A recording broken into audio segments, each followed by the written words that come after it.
রাত 1:45। চারিপাশ নিস্তব্ধ। আপনি কি ঘরে একা?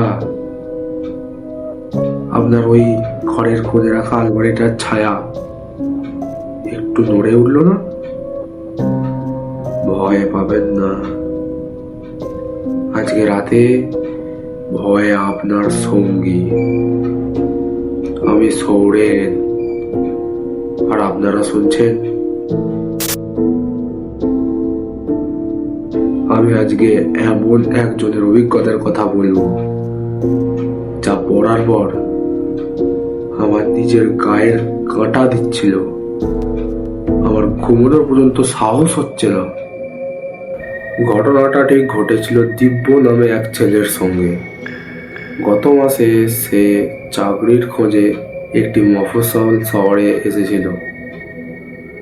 সে থাকার জন্য একটি বাড়ি খুঁজছিল, আর সে বেছে নিয়েছিল একটা পুরনো ডাক বাংলো।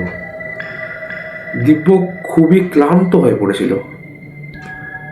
রাত তখন প্রায় 12টা। বাইরে ঝমঝমিয়ে বৃষ্টি পড়ছে। এমন সময় হঠাৎ দিব্য খেয়াল করলো তার বাড়ির ঘরের যে দরজাটা, সেই কাঠের দরজায় কেউ যেন নখ দিয়ে আঁচড়াচ্ছে। দিব্য ভাবলো হবে হয়তো কোনো বিড়াল। সে পাত্তাই দিল না, শুয়ে পড়ল। কিন্তু ঠিক তার 10টা মিনিট পর দিব্য তার কানের কাছে শুনল একটা ফিসফিসানি।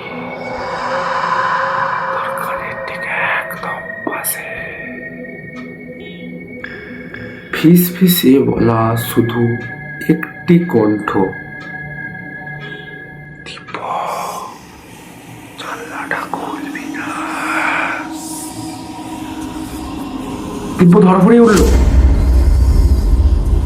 বাইরে অন্ধকার, শুধুমাত্র জানালার একটুখানি ফাঁক থেকে বিদ্যুতের ঝলকানি ঢুকে পড়ছে হিলহিলিয়ে। দিব্য দেখল জানালার কাঁচের ওপাশে কে যেন একজন দাঁড়িয়ে আছে। কিন্তু এ কি করে সম্ভব? কারণ জানালার ওপাশে কোনো বারান্দা নেই।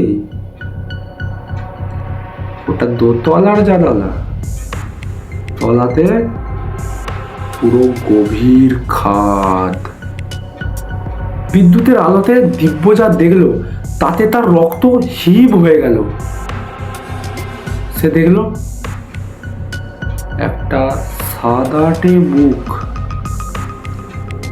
তার চোখের জায়গায় কোনো চোখ নাই, আছে শুধু দুটো গর্ত। সেই গর্ত থেকে চুইয়ে পড়ছে কালো রঙের কিছু একটা তরল পদার্থ। দিব্য আরো দেখল সেই প্রতিমূর্তিটার মুখে একটা অদ্ভুত হাসি। আর শুনতে পেল, আমাকে ঘরে আসতে দিবি? দিব্য সেদিন রাতে কিভাবে বেঁচে ফিরেছিল সেটা আজও রহস্য।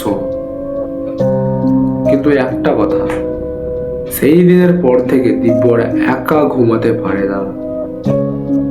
ঘুমাতে গেলেই তার যেন মনে হয় সেই বন্ধ দরজা, তাতে কেউ নখ দিয়ে আঁচড়াচ্ছে।